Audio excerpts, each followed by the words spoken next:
بسم الله الرحمن الرحيم. الحمد لله رب العالمين، والصلاة والسلام على سيد المرسلين وخاتم النبيين سيدنا ونبينا ومولانا محمد وعلى آله وصحبه أجمعين وعلى من تبعهم بإحسان إلى يوم الدين.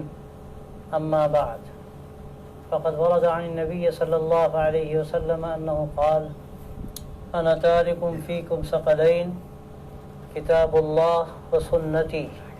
او کما قال علیہ الصلاۃ والسلام۔ حضرات سامعین، یہ رمضان کا آخری دن ہے، یا ممکن ہے اگر چاند نہ ہوا ہمارے ان علاقوں میں تو ایک دن ہم کو اور مل جائے، ورنہ دنیا کے اکثر علاقوں میں یہ رمضان کا آخری دن ہے۔ یہ پورے ایام جو رمضان کے گزرے، اللہ نے جو بھی موقع دیا، جو کتاب تھی تہذیب الاخلاق، حدیث کا ایک مجموعہ ہے، اس کو سامنے رکھ کر اس کے دو ابواب پیش نظر رہے اور وہ باتیں عرض کی جاتی رہیں، توکل سے متعلق اور تقوی سے متعلق، کہ یہ دونوں بڑی بنیادی صفات ہیں۔ توکل کی زندگی بڑی آرام کی زندگی ہے، اور تقوی کی زندگی اللہ کو راضی کرنے والی زندگی ہے۔ توکل کی زندگی ہوتی ہے تو آدمی کو بڑا سکون ہوتا ہے اور اس کا پیٹ بھرتا ہے، وہ حل من مزید کے نعرے نہیں لگاتا، بلکہ اللہ نے اس کو جو کچھ دیا ہے وہ اس پر قانع ہوتا ہے، اور یہ قناعت اس کے لیے راحت کا ذریعہ ہوتی ہے۔ اور تقوی کی زندگی سے آدمی اللہ کا قرب حاصل کرتا جاتا ہے، اور جو زندگی گزارتا ہے وہ احتیاط کی زندگی گزارتا ہے، اور اس احتیاط کی زندگی سے اس کو اللہ کا قرب حاصل ہوتا جاتا ہے۔ تو یہ دونوں بڑی بنیادی صفات تھیں جن کا بڑا تفصیل سے تذکرہ کیا جاتا رہا۔ آج میں مناسب سمجھتا ہوں اس سرزمین کی مناسبت سے، جہاں سے آپ کو یہ بات پیش کی جا رہی ہے، توحید و سنت یہ دو ایسی اہم بنیادیں ہیں کہ جن پر ہمارا پورا نظام قائم ہے۔ اس کے اندر اگر ذرا بھی لغزش ہو یا کہیں پر کمی ہو تو یہ پوری جو عمارت اسلام کی ہے یہ خطرے میں پڑ جاتی، اور یہ زمین، یہ سرزمین، اس کی یہ خصوصیت رہی ہے، امتیاز رہا ہے۔ اور میں نے خود حضرت مولانا علی میاں صاحب رحمۃ اللہ علیہ سے درجنوں مرتبہ سنا ہے کہ یہاں کی خصوصیت توحید و سنت ہے، یہاں کا پیغام ہمیشہ توحید و سنت کا پیغام رہا ہے۔ تصوف کے ساتھ پوری تاکید اور پوری شدت رہی ہے توحید کے باب میں، اور ذرہ برابر بھی توحید کے سلسلے میں کبھی بھی کوئی ادنا کمپرومائز نہ ہوا ہے، اور اللہ تبارک و تعالیٰ کبھی وہ دن نہ لائے کہ توحید سے آدمی کمپرومائز کرے اور توحید کے سلسلے میں کوئی کمی ہو۔ اسی طرح اللہ کے نبی صلی اللہ علیہ وسلم کی سنت، آپ کا طریقہ، یہی اصل دین ہے جو ہماری پوری زندگی پر محیط ہے۔ یہ سنتیں صرف چند چیزوں کی نہیں ہیں، جیسے کہ بعض غلط فہمیاں لوگوں کو ہیں۔ نمازوں کی سنتیں، روزے کی سنتیں، عبادات کی سنتیں، طہارت کی سنتیں، یقیناً یہ سنتیں بڑی اہم ہیں، لیکن یہ سنتیں صرف عبادات تک وہ نہیں ہیں، محدود نہیں ہیں، بلکہ حقیقت میں یہ سنتیں وہ ہیں کہ جو پوری زندگی پر محیط ہیں، پوری زندگی کو شامل ہیں۔ تو یہ دو باتیں توحید و سنت کی بڑی وزنی باتیں ہیں۔ اللہ کے نبی صلی اللہ علیہ وسلم نے اپنی امت کو خطاب کر کے بات فرمائی تھی کہ دو میں بڑی وزنی چیزیں چھوڑ کر جا رہا ہوں، اور جب تک تم اس کو پکڑے رہو گے تم گمراہ نہیں ہوگے۔ ایک اللہ کی کتاب اور ایک اللہ کے رسول صلی اللہ علیہ وسلم کی سنت۔ فرمایا سنتی، میری سنت، میرا طریقہ۔ تو یہ جو قرآن مجید ہے یہ اصل اول ہے، اور یہ سنتیں جو ہیں آپ صلی اللہ علیہ وسلم کی اور آپ کی حدیثیں یہ اصل ثانی ہیں۔ قرآن مجید پڑھنے والا، حضرت مولانا عجیب بات کہتے تھے، قرآن مجید پڑھنے والا سب کچھ ہو سکتا ہے لیکن کبھی مشرک نہیں ہو سکتا۔ توحید کا سب سے بڑھ کر جو ہمیں سبق ملا ہے، جو پیغام ملا ہے، وہ قرآن مجید سے ملا ہے۔ توحید گویا سے قرآن مجید کا اصل موضوع ہے۔ شرک کو مٹانے کے لیے کفر کو مٹانے کے لیے اللہ نے کتاب اتاری، اپنے نبیوں کو اسی لیے بھیجا کہ ایک اللہ کے ماننے والے ہوں لوگ، اور تمام یہ انسان جو اللہ کے پیدا کیے ہوئے ہیں، حضرت آدم یہاں دنیا میں آئے، حضرت حوا کے ساتھ آئے، اور یہ سلسلہ اللہ نے آبادی کا پھیلایا ساری دنیا میں، یہ سارے کے سارے اللہ کے بنائے ہوئے، اللہ کے پیدا کیے ہوئے، یہ زمین اللہ کی بنائی ہوئی، اور قرآن مجید کا صاف صاف اعلان کہ الا لہ الخلق والامر، کان کھول کر سن لو، اسی کا کام ہے پیدا کرنا، اور اسی کا کام ہے دنیا کا نظام چلانا، یہ سب اللہ کا ہے۔ اس کے بعد انسان بھول گیا، وہ راستہ بھٹک گیا، وہ غیروں کو پوجنے لگا، وہ کسی اور کے آگے سر جھکانے لگا، اور یہ بھٹکنے کا نتیجہ یہ ہوا کہ ایک دین تھا جس پر ساری دنیا تھی، ایک دین تھا جس پر ساری انسانیت تھی، ایک ملت تھی جس پہ تمام کے تمام لوگ قائم تھے، لیکن جیسے دنیا کی عمر آگے بڑھتی گئی اور لوگ دنیا کے مختلف علاقوں میں پھیلتے گئے، لوگوں کے حالات بدلتے گئے اور ان کی زندگی میں تبدیلی آتی گئی، ان کے اندر شرک پیدا ہونے لگا اور شیطان اپنا کام کرنے لگا، جس نے اللہ سے اجازت دی تھی کہ مجھے اجازت دی جائے بہکانے کی، میں یہ آدم کی جو اولاد ہے اس کو نہیں چھوڑوں گا، آگے سے آؤں گا، پیچھے سے آؤں گا، کوئی کسر نہیں چھوڑوں گا۔ اللہ تبارک و تعالیٰ نے اس کو اجازت دی کہ تو جو چاہے جا کر کر، تیرا کام جو ہوگا، لیکن جو میرے خاص بندے ہیں ان پر تیرا بس نہیں چلے گا۔ تو اپنا کام کر رہا ہے، شرک پیدا ہوا، کفر پیدا ہوا، اس کی بھی تاریخ ہے، پہلے بزرگوں کی عظمت، عظمت کے بعد پھر وہ عظمت بڑھتے بڑھتے عظمت خداوندی تک پہنچ گئی، اور لوگوں نے ان کے بت تراش لیے، ان کے آگے جا کر ڈنڈوت کرنے لگے، ہاتھ جوڑ کر کھڑے ہونے لگے۔ یہ مذاہب جو دنیا کے اندر پائے جاتے ہیں، اگر آپ ان کی تاریخ اٹھا کر دیکھیں تو ان تمام مذاہب کی تاریخ آپ کو اسی انداز سے ملے گی کہ شرک کہاں سے شروع ہوا۔ تو یہ جو شرک کی تاریخ ہے، میں افسوس کے ساتھ کہتا ہوں آج ہمارے مسلمانوں کے اندر بھی شرک کے آہستہ آہستہ جرثومے پیدا ہو رہے ہیں۔ آج جو عظمت پیدا ہو گئی بعض مرتبہ بڑوں بزرگوں کی اور پھر قبروں کی جو عظمت انسانی عظمت کی حد تک نہیں رہ گئی، بلکہ وہ عظمت خداوندی کی حد تک پہنچ گئی جو اللہ کے ساتھ کیا جاتا ہے۔ اللہ کی بڑائی جس طرح ہوتی ہے اس طرح سے آج قبروں کے سامنے یا بزرگوں کے سامنے لوگ جا کر سجدے کرتے ہیں، جا کر اپنی حاجتیں رکھتے ہیں، جا کر منتیں مانتے ہیں، جا کر چٹے باندھتے ہیں، جا کر ان سے دعائیں کرتے ہیں، اور یہ سمجھتے ہیں کہ یہ ہمارے حاجت روا ہیں، یہ مشکل کشا ہیں۔ کوئی علی مشکل کشا کہتا ہے، اگر مشکل کشا کا مطلب یہ ہے کہ وہ مسائل کو حل کر دیتے ہیں تو یہ صلاحیت بہت سے لوگوں میں ہوتی ہے، جن میں سر فہرست سیدنا علی رضی اللہ عنہ ہیں کہ ان کی یہ خاص صفت بیان کی گئی ہے کہ قضیۃ ولا ابا حسن اللہ، مسائل ہیں لیکن علی جیسا صاحب ہوش نہیں ہے، مسئلوں کو حل کرنے والا نہیں ہے۔ جیسے ردۃ ولا ابا بکر کہا گیا کہ ارتداد ہے، لیکن ابو بکر جیسا جمنے والا نہیں ہے جس نے یہ کہا تھا کیا ينقص الدین وانا حی، کیا میرے جیتے جی دین میں کمی اور بیشی ہو سکتی ہے۔ یہ مسئلہ اگر مشکل کشا کا ہے تو وہ تو ٹھیک ہے، لیکن مشکل کشا کا آج مطلب جو سمجھا جا رہا ہے کہ ہمارا کام بن جائے گا، یہ ہمیں اولاد دے دیں گے، یہ ہمیں رزق دے دیں گے، یہ ہمارا کام بنا دیں گے،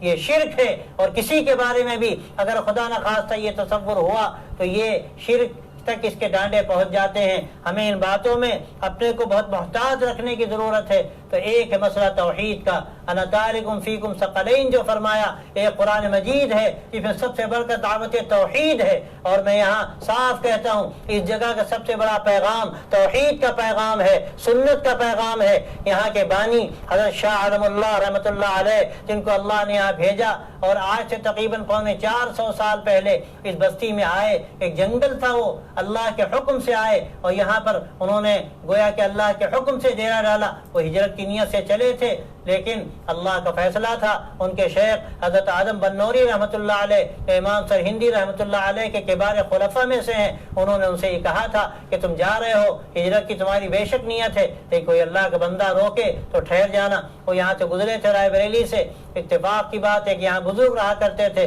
عبدالشکور ان کا نام تھا، جذب کی کیفیت ان پہ طاری رہتی تھی۔ انہوں نے ملاقاتیں ان سے ہوئی، بڑی محبت ہو گئی۔ جب جانے لگے تو انہوں نے کہا کہ میاں تم یہاں ٹھہر جاؤ۔ کہا نہیں میں تو ہجرت کی نیت سے جا رہا ہوں. ان کا نہیں تمہیں یاد نہیں تمہارے شیخ نے تم سے کیا کہا تھا؟ اللہ نے دل میں ان کے بات ڈالی. کہا ہاں انہوں نے کہا تھا کوئی اللہ کا بندہ روکے تو رک جانا. کیا میں تم سے کہتا ہوں تم یہاں ٹھہر جاؤ, اللہ تم سے اور تمہاری اولاد سے بڑا کام لے گا اللہ کا کرنا. انہوں نے یہاں قیام اختیار کیا. یہ جو مسجد بنی ہے یہ بالکل بیت اللہ کے حجم کے مطابق ہے. اس کا جو طول و عرض ہے وہ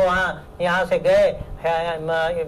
حرم شریف, وہاں انہوں نے حج کیا اور پھر اس کو ناپا بیت اللہ کو, کچھ پتھر بھی وہاں سے لائے, زمزم لائے, اور پھر آ کر یہ مسجد بنائی. اس کا طول و عرض بالکل وہی ہے جو بیت اللہ کا ہے, لیکن وہاں کی بلندی بیت اللہ کی بہت ہے, اسی کوئی بلندی نہیں. اور یہ ادباً شاید انہوں نے کیا. اور پھر بیت اللہ انہوں نے جو بنیادیں تھیں اس میں وہاں کے کچھ پتھر لائے تھے تبرک سمجھ کے, اس پہ بنیادوں میں ڈال دیے اور زمزم کا پانی بھی ڈالا. اللہ نے برکت عطا کی. اور پھر توحید و سنت کی انہوں نے یہاں سے دعوت چلائی. اور ان کے بہت سے واقعات ہیں تو بدعت کو گوارا نہیں کر سکتے تھے. ان کا حال یہ تھا کہ کوئی بدعتی اگر سلام کر لے تو سلام کا جواب دینا بھی ان کو روا نہیں تھا. وہ سمجھتے تھے کہ اگر بدعتی کا سلام قبول کیا گیا تو گویا کہ بدعتی کو عزت دی گئی. اور حدیث میں آتا ہے کہ اہل بدعت کو کوئی عزت دے تو گویا کہ وہ اسلام کی عمارت کو ڈھاتا ہے. تو اس لیے وہ ہمیشہ اس پر بڑی شدت کے ساتھ قائم رہے. اور انہوں نے یہاں توحید و سنت کی دعوت شروع کی, یہاں تصوف کے ساتھ. تصوف تو بنیاد میں داخل ہے دین کی. تصوف کا نام بگاڑ دیا گیا. آج جو درگاہوں میں ہو رہا ہے جو شرک ہے اس کا تصوف سے کیا تعلق؟ سچی بات یہ ہے کہ تصوف تو دین کو خوبصورت بنانے کا نام ہے. اس میں دل کو سنوارا جاتا ہے, دماغ کو بنایا جاتا ہے, اعمال میں جان پیدا کی جاتی ہے, اعمال کے اندر طاقت اور روح پیدا کی جاتی ہے. اور جو حدیث جبرائیل ہے اس میں 5 سوال کیے حضرت جبرائیل علیہ السلام نے. اسلام کیا ہے, ایمان کیا ہے, احسان کیا ہے, قیامت کب آئے گی, اس کی علامتیں کیا ہیں. اس کے 3 بنیادی جو سوالات ہیں اسلام, ایمان, احسان. امام نووی رحمۃ اللہ علیہ نے بڑی تاریخی بات لکھی ہے اپنی شرح میں جو بڑی عجیب و غریب شرح ہے کہ حضرت جبرائیل علیہ السلام کے جانے کے بعد اللہ کے نبی صلی اللہ علیہ وسلم نے حضرت عمر سے بات فرمائی تھی, یا اے عمر تم جانتے ہو تدری من السائل؟ قال اللہ ورسولہ اعلم. قال صلی اللہ علیہ وسلم فإنہ جبرائیل اتاکم یعلمکم دینکم. جو جبرائیل تھے جو تمہارے پاس آئے تھے, تمہارا دین سکھانے کے لیے تمہارے پاس آئے تھے. امام نووی رحمۃ اللہ علیہ نے نکتے کی بات یہ لکھی کہ معلوم ہوا کہ دین 3 چیزوں کے مجموعے کا نام ہے, ایمان, اسلام, احسان. عقیدہ, عمل اور اس کے اندر کی جان و طاقت اور روح, جس کو احسان بھی کہتے ہیں, جس کو قرآن مجید کی اصطلاح میں تزکیہ بھی کہتے ہیں. اور قرآن مجید میں صاف صاف کہہ دیا گیا, انبیاء علیہم السلام کی بعثت کے جو مقاصد بیان کر دیے گئے ان میں پہلی بات بیان کی گئی تلاوت آیات کی, اور دوسری بات بیان کی گئی تزکیہ نفوس کی, اور تیسری بات بیان کی گئی تعلیم کتاب و حکمت کی. هو الذی بعث فی الامیین رسولا منہم یتلو علیہم آیاتہ ویزکیہم ویعلمہم الکتاب والحکمہ. یہ انبیاء علیہم السلام اور خاص طور سے سرکار دو عالم حضرت محمد مصطفیٰ صلی اللہ علیہ کرنی چاہیے, روح پیدا کرنی چاہیے. ورنہ یہ جو بڑے بڑے ڈھانچے کھڑے کر دیے جاتے ہیں اگر ان کے اندر جان نہ ہو تو ان کی کیا قیمت ہے؟ یہ چلتا پھرتا انسان ہے, اگر روح نکال دی جائے تو یہ لاش شے ہو جائے. لاش کو لاش کیوں کہتے ہیں؟ اس لیے کہ لاش شے ہے, یہ کچھ نہیں, یہ ختم ہو گیا, مٹی ہو گیا. لوگ کہتے ہیں فلاں کے گھر میں مٹی ہو گئی, کیا مطلب ہے؟ ایک چلتا پھرتا انسان تھا جو مٹی ہو گیا. تو میرے بھائیوں اس پر توجہ دینے کی ضرورت ہے. یہ رمضان مبارک کا پیغام ہے, ہمیں اپنا عقیدہ توحید مضبوط کرنا ہے اور اس کو اچھی طرح ذہن و دماغ میں بٹھانا ہے کہ تصرف اللہ کا, قدرت اللہ کی, سب کچھ سارے معاملات اللہ کے, جو چاہے کرے. فعال لما یرید اس کی ذات ہے, اور اس کے علاوہ کوئی دنیا میں ایسا نہیں کہ جو چاہے وہ کر لے. نبی کی ذات بھی وہ نہیں جو چاہے کر لے. اللہ کے نبی سب سے بڑے نبی جن کو اللہ نے وہ مقام دیا جو کسی کو نہ دیا ہے نہ دے گا قیامت تک. انبیاء کا سردار بنایا, اپنا محبوب بنایا. ان کے بارے میں بھی اللہ نے صاف صاف کہہ دیا کہ انک لا تہدی من احببت ولکن اللہ یہدی من یشاء. آپ جس کو چاہیں اس کو ہدایت نہیں دے سکتے, ہدایت دینا اللہ کا کام ہے. گویا کہ بتایا کہ فعال لما یرید, اگر کوئی ذات ہے تو صرف اللہ کی ذات ہے. کسی بزرگ کے بارے میں کوئی سمجھ لے, جیسے کہ آج کل یہ بات غلط فہمیاں لوگوں کو ہیں کہ وہ بزرگ جو دعا کریں گے قبول ہو ہی جائے گی. کوئی اللہ تعالیٰ ان کے وہ ہیں گویا کہ مجبور ہیں کہ مجبور ہیں دعا قبول کرنے پر. یہ بھی غلط عقیدہ ہے. یہ سمجھ سمجھنا چاہیے کہ وہ تو اللہ کے بندے ہیں، اپنی ناک رگڑتے ہیں خاک پر، اور جو بھی جتنا زیادہ اپنی ناک رگڑے اور جو جتنا زیادہ اپنی عبدیت کا اظہار کرے اور اللہ تبارک و تعالیٰ کے آگے اپنے کو لے جا کر ڈال دے، جیسے ابراہیم علیہ السلام سے اللہ تبارک و تعالیٰ نے جب یہ بات فرمائی تھی، اذ قال له ربه اسلم قال اسلمت لرب العالمین، کہ جب ان سے کہا اللہ تبارک و تعالیٰ نے کہ ابراہیم اللہ کے ہو جاؤ، اس کے آگے اپنے آپ کو لے جا کر ڈال دو، ابراہیم علیہ السلام نے کہا کہ میں تو کب کا اپنے آپ کو لے جا کر ڈال چکا اور اللہ کا ہو چکا۔ یہ اصل ہے ایسی سرفگندگی اور ایسی بندگی، اپنے آپ خود سپردگی، اپنے آپ کو اللہ کے آگے لے جا کے ڈال دینا، جس کا ہم سے مطالبہ ہے۔ یہ اصل توحید ہے۔ اللہ کے بندہ اصل وہ ہے جس کے اندر عبدیت ہو۔ اللہ کے نبی صلی اللہ علیہ وسلم میں سب سے بڑھ کر عبدیت تھی، اور سب سے بڑھ کر مقام مدح میں آپ کے لیے عبد کا استعمال ہوا، سبحان الذی اسری بعبدہ لیلا من المسجد الحرام الى المسجد الاقصى۔ تو ہمیں سمجھنا چاہیے کہ اصل توحید یہ ہے کہ سب اللہ کے ہاتھ میں، اسی کا کام ہے پیدا کرنا، اسی کا کام ہے دنیا کا نظام چلانا۔ تو سب اللہ کے بندے ہیں، سب اللہ کے محتاج ہیں، سارا تصرف اللہ کا ہے، ساری قدرت اللہ کی ہے۔ یہ توکل کا بھی حصہ آگے چل کر بنتا ہے کہ ہمیں اسی پر بھروسہ ہے، کرنے والی ذات اسی کی ہے، اسباب کوئی اپنے اندر حقیقت میں طاقت نہیں رکھتے۔ اگر اللہ تعالیٰ ان کی طاقت سلب کر لے، آگ کی کیا مجال کہ وہ جلائے۔ ابراہیم علیہ السلام کو ڈالا گیا آگ کے اندر، لیکن آگ نہ جلا سکی، اس لیے کہ آگ کے اندر جلانے کی طاقت اللہ نے رکھی۔ تو یہ اسباب جو اللہ نے ہم کو دیے ہیں، اسباب پر بھروسہ نہیں، اللہ کی ذات پر بھروسہ ہو، یہ اصل توکل ہے۔ لیکن اسباب کو اختیار کیا جائے، یہ بھی اپنی عبدیت کا اظہار ہے کہ اللہ ہم مجبور ہیں، تو نے حکم دیا، ہم اسباب اختیار کرتے ہیں، کرنے والی ذات تیری ہے۔ یقین اللہ پر ہو، قدرت اللہ کی ہے، اس پر استحضار ہو، اور آدمی دنیا میں کیسے ہی حالات پیش آئیں اور کیسے ہی مسائب پیش آئیں اور ساری دنیا کی طاقت سے ٹوٹ پڑیں، لیکن ہمیں کیا مایوسی کی طرف جانے کی ضرورت ہے۔ ہمارے پاس وہ طاقت ہے جو دنیا کے پاس نہیں، ہمارے پاس اللہ کی طاقت ہے، ہمارے پاس اللہ کی قدرت ہے، لیکن سارا مسئلہ یہ ہے کہ اللہ سے جو تعلق ہونا چاہیے، جو رشتہ ہمارے دل سے ہونا چاہیے اللہ کا، آج ہم ایمان والے اس سے خالی ہیں۔ تو جو سب سے بڑی طاقت ہمارے پاس ہے، افسوس کی بات یہ ہے کہ اس طاقت کے ہوتے ہوئے ہم اس سے فائدہ نہیں اٹھا پاتے، ہم اس سے اپنی زندگی کو سنوار نہیں پاتے، اپنی زندگی کے اندر ہم وہ کرنٹ دوڑا نہیں پاتے۔ اس کرنٹ کی طاقت کیا ہے؟ یہ کرنٹ دنیا کے اندر دوڑ رہا ہے، اس کی طاقت کا آپ اندازہ کر سکتے ہیں۔ ہاتھ آپ کا لگ جائے تار میں، ننگے تار میں، تو آپ زندہ نہیں رہ سکتے۔ یہ لاکھوں پاور کی جو لائنیں دوڑتی ہیں، کیسے واقعات پیش آتے ہیں، تار گر گیا، پوری کی پوری بس جل کر خاک ہو گئی، اور کتنے بار مطلب محلے جل کر خاک ہو گئے۔ کیا حقیقت ہے اس تار کی، اور کیا حقیقت ہے اس کرنٹ کی؟ جو طاقت اللہ کی، جو کرنٹ اللہ کا، وہ کرنٹ اگر ہمارے دل کے اندر آ جائے اور ہمارا کنیکشن دل کا اللہ سے جڑ جائے، تو جو طاقت ایمان کی ہوتی ہے، اس ایمان کی طاقت نے حضرات صحابہ کو، جو اونٹوں کے چرانے والے، جانوروں کے چرانے والے، تمدن سے کوسوں دور ان کے پاس کیا تھا، لیکن اللہ تبارک و تعالیٰ نے ایمان کی جب وہ طاقت ان کو عطا فرمائی، اور اخلاق کی جو ان کو جہانگیری عطا فرمائی، وہ ساری دنیا میں جب پھرے تو دنیا نے ان کی طاقت کا جب مشاہدہ کیا، دنیا ان کے قدموں کے نیچے آ گئی، اور 100 سال کے عرصے میں سب سے بڑھ کر صحابہ رضی اللہ عنہم کی جو ایمان و اخلاق کی طاقت تھی، اس طاقت کے نتیجے میں دنیا مسلمانوں کے قدموں میں آ گئی۔ تو آج حالات جو بھی ہوں، ہمیں ڈرنے کی کیا ضرورت ہے؟ لا تقنطوا من رحمت اللہ، اللہ کی رحمت سے مایوس نہ ہو۔ رحمت لیکن کس کے لیے ہے؟ اللہ کی رحمت تقوی والوں کے لیے ہے، اللہ کی رحمت توکل والوں کے لیے ہے، اللہ کی رحمت اللہ کے ان بندوں کے لیے ہے جن کے اندر اخلاص ہو، جن کے اندر اللہ سے تعلق ہو، جو اپنے آپ کو اللہ سے جوڑنے والے ہوں۔ تو یہ اللہ سے جوڑنے کا کام، توحید کو مضبوط کرنے کا کام سب سے بڑھ کر یہ ہمیں کرنا ہے، اور اس کے ساتھ اللہ کے نبی کی سنت، آپ کا طریقہ، جیسے میں نے شروع میں عرض کیا کہ طریقہ پوری زندگی کے لیے، نمازوں کے لیے،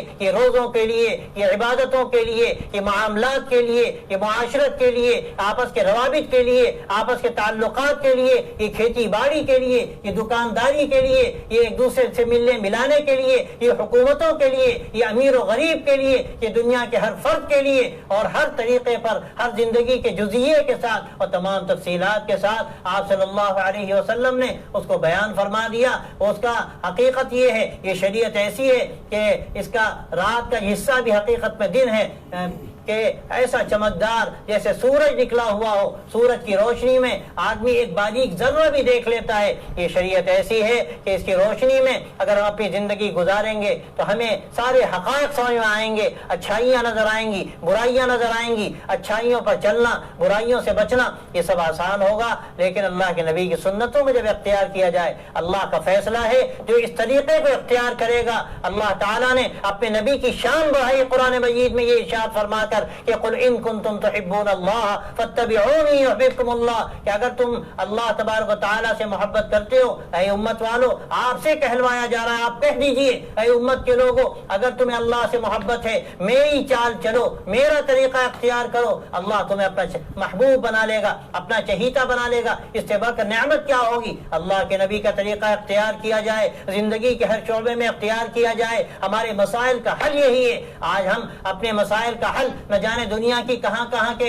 اسباب میں تلاش کرتے ہیں، وہ اسباب جہاں تک ضروری ہو یا ضرور اختیار کیے جائیں، لیکن سچی بات یہ ہے کہ تنہا اسباب سے کام چلنے والا نہیں۔ جب تک کہ اپنے آپ کو اللہ کی ذات سے نہ جوڑا جائے، توحید کا عقیدہ نہ مضبوط کیا جائے، اپنے آپ کو اللہ کے نبی کی ذات سے وابستہ نہ کیا جائے، آپ کا طریقہ نہ اختیار کیا جائے، آپ کی زندگی کو اپنی زندگی کا نمونہ نہ بنایا جائے، اس وقت ہم دنیا کی زندگی میں کبھی بھی کامیاب نہیں ہو سکتے۔ اس لیے یہ دو چیزیں ہمیں یہاں سے لے جانی ہیں۔ یہاں ہمارے جتنے بھی سننے والے سن رہے ہیں، میں صاف کہتا ہوں، اگر انہوں نے یہاں کا یہ پیغام نہ لیا تو ہماری زندگی ناقص ہے۔ یہ توحید کا پیغام، یہ سنت کا پیغام، اور سنت کے پیغام کو سمجھ لیا جائے، جیسے میں نے توحید میں صراحت کر دی، اس کی باریکیوں کو سمجھ لیا جائے کہ اللہ کو ایک سمجھنا، اور ذرہ سے معمولی بھی دنیا کا کوئی کام ہو رہا ہو، پتا اڑ رہا ہے، ذرہ اپنی جگہ سے ہٹ رہا ہے، تیز ہوا چل رہی ہے، وہ ایک ذرہ بھی جب تک کہ اللہ کا حکم نہ ہو اپنی جگہ سے ہٹ نہیں سکتا۔ لا يعزب عنه مثقال ذرة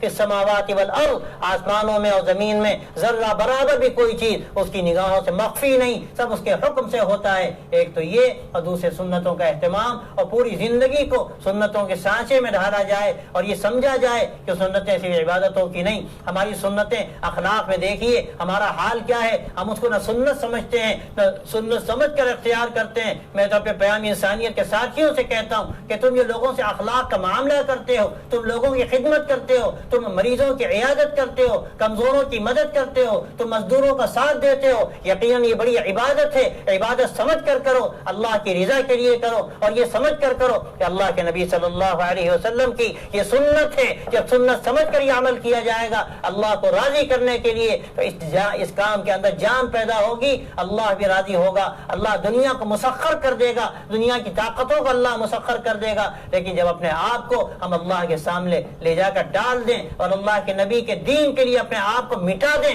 اور یہ طے کر لیں کہ ہماری ساری زندگی اللہ کے نبی کے دین کے لیے انشاءاللہ گزرے گی، ہماری شادیاں، ہمارے آپس کے روابط، ہمارے تعلقات سب جب شریعت کے مطابق ہو، ہمارے اخلاق ہوں۔ آپ صلی اللہ علیہ وسلم نے کیا نمونے پیش کیے، اپنے دشمنوں کو اللہ کے رسول صلی اللہ علیہ وسلم نے کس طرح معاف کیا۔ درد کے دوران نہ جانے کتنے واقعات میں نے سنائے، آپ ان کو یاد کیجیے، ان واقعات کو، سیرت کے ان واقعات کو جو سیرت کی کتابوں میں بھرے پڑے ہیں، ان کو آدمی یاد کرے اور سوچے کہ کیا یہ واقعات ہمیں اس لیے سنائے جاتے ہیں ہم سن لیں اور گزر جائیں؟ ہمیں حکم ہے، اللہ کی طرف سے حکم ہے، وَلَكُمْ فِي رَسُولِ اللَّهِ أُسْوَةٌ حَسَنَةٌ، تمہارے لیے اللہ کے نبی صلی اللہ کے رسول صلی اللہ علیہ وسلم کی ذات میں بہترین نمونہ تمہاری زندگی کے لیے۔ یہ نمونہ پوری زندگی کے لیے جب ہوگا تو میں صاف کہتا ہوں یہ امت جس کو اپنے محبوب کی امت اللہ نے بنایا، اور اس کو امت محبوبہ اللہ نے بنایا تھا، جو آج امت مبغوضہ بن گئی ساری دنیا میں۔ آج اس امت کے بارے میں نہ جانے کیا کیا تبصرے کیے جا رہے ہیں،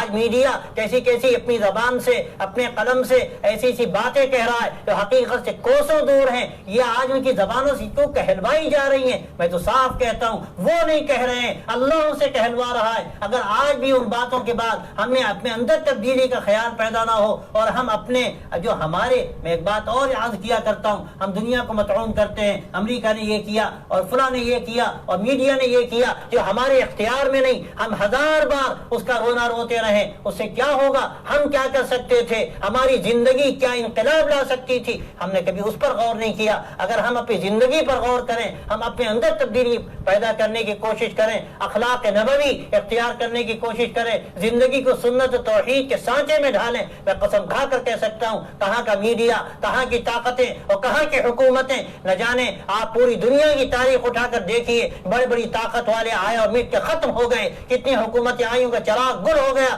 کون ہے جو ہمیشہ باقی رہے گا؟ اس کا نظام چلے گا، اس کی طاقت چلے گی کہ اپنے آپ کو اللہ سے وابستہ کرے گا۔ ہم مسلمانوں کے پاس ہی بڑی طاقت تھی، لیکن ہم نے اس کو فراموش کر دیا۔ اصل یہ پیغام ہے، توحید و سنت کا پیغام ہے۔ اگر اپنی زندگی کو ہم نے اس کے مطابق بنایا، انشاءاللہ اس دنیا میں بھی ہم کامیاب ہوں گے، اور آخرت کی کامیابی کا راستہ صرف یہی ہے۔ اللہ تعالی ہم سب کو توفیق عطا فرمائے، اس رمضان مبارک کو ہم سب کے لیے صلاح برکت بنائے، ساری امت کے لیے اللہ اس کو خیر و برکت کا ذریعہ بنائے، امت کی فلاح کا، صلاح کا، ہدایت کا اللہ اس کو ذریعہ بنائے۔ وآخر دعوانا دعا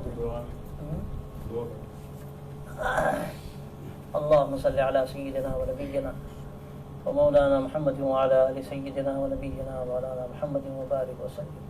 ربنا تقبل منا إنك أنت السميع العليم وتب علينا إنك أنت التواب الرحيم، رب وفقنا لما تحب وترضى واجعل آخرتنا خيرا من الأولى، اللهم أحسن عاقبتنا في الأمور كلها وأجرنا من خزي الدنيا وعذاب الآخرة، رب وفقنا لما تحب وترضى واجعل آخرتنا خيرا من الأولى، اللهم حبب إلينا الإيمان وزينه في قلوبنا وكره إلينا الكفر والفسوق والعصيان، اللهم اجعلنا من الراشدين، اللهم آت نفوسنا تقواها وزكها أنت خير من زكاها، أنت وليها ومولاها، يا حي يا قيوم برحمتك نستغيث، أصلح لنا شأننا كله ولا تكلنا إلى أنفسنا طرفة عين، اللهم لا تدع لنا ولمن يهمنا أمره ولسائر المسلمين والمسلمات، لنا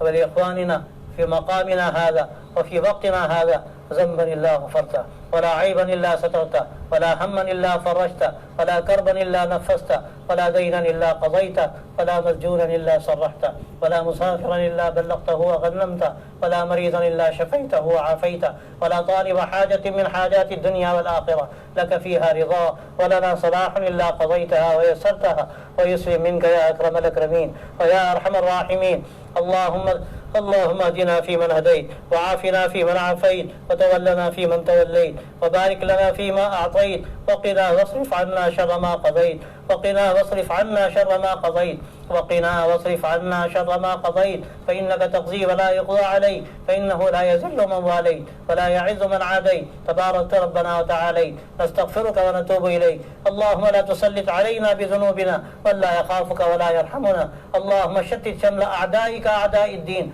اللهم خالف بين كلمتهم وزلزل أقدامهم وفل حدهم، اللهم إنا نجعلك في نحورهم ونعوذ بك من شرورهم، اللهم اغفر للمسلمين والمسلمات والمؤمنين والمؤمنات الأحياء منهم والأموات إنك سميع قريب مجيب الدعوات، اللهم ألف بين قلوبهم وأصلحهم وأصلح ذات بينهم وانصرهم على عدوك وعدوهم، اللهم أعز الإسلام والمسلمين، اللهم انصر الإسلام والمسلمين، اللهم أيد الإسلام والمسلمين، اللهم ارحم أمة محمد صلى الله عليه وسلم، اللهم انصر أمة حبيبك سيدنا محمد صلى الله عليه وسلم،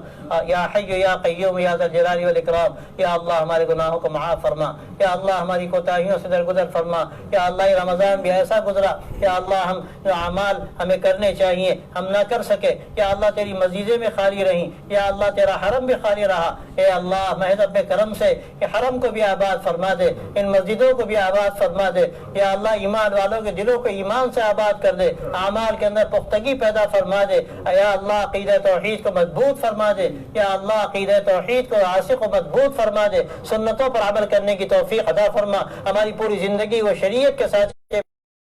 امراض ظاہری سے بھی شفا عطا فرما، امراض باطنی سے بھی شفا عطا فرما، ہمارے ظاہر و باطن کی اصلاح فرما، ہمارے ظاہر کو اتباع شریعت سے آراستہ فرما، ہمارے باطن کو بھی معرفت و محبت سے معمور و منور فرما، یا اللہ امراض ظاہری سے بھی ہمیں شفا عطا فرما، امراض باطنی سے بھی شفا عطا فرما، یا اللہ پورے عالم اسلام پر اپنا کرم فرما، حالات کو بہتر فرما، مصائب و مشکلات کو دور فرما، یا اللہ مصائب اور مشکلات کو دور فرما، یا اللہ مصائب اور مشکلات کو دور فرما، یا اللہ تمام مساجد کی حفاظت فرما، مدارس کی حفاظت فرما، یا اللہ دین کے کام کرنے والوں کی حفاظت فرما، دینی و دعوتی مراکز کی حفاظت فرما، سب سے بڑھ کر حرمین شریفین کی حفاظت فرما، یا اللہ تو حرمین شریفین کی حفاظت فرما، مسجد اقصی کی حفاظت فرما، یا اللہ جو دین کے کام ہو رہے ہیں ان میں جو رکاوٹیں ڈال دی گئیں اور تیری مسجدوں کے لیے یا اللہ جو رکاوٹیں پیدا کر دی گئیں، یا اللہ تیری قدرت سب سے بڑھ کر ہے، یا اللہ اپنی قدرت قادرہ سے ان کو دوبارہ آباد فرما دے، یا اللہ ہماری کوتاہیوں پر ہماری پکڑ نہ فرما،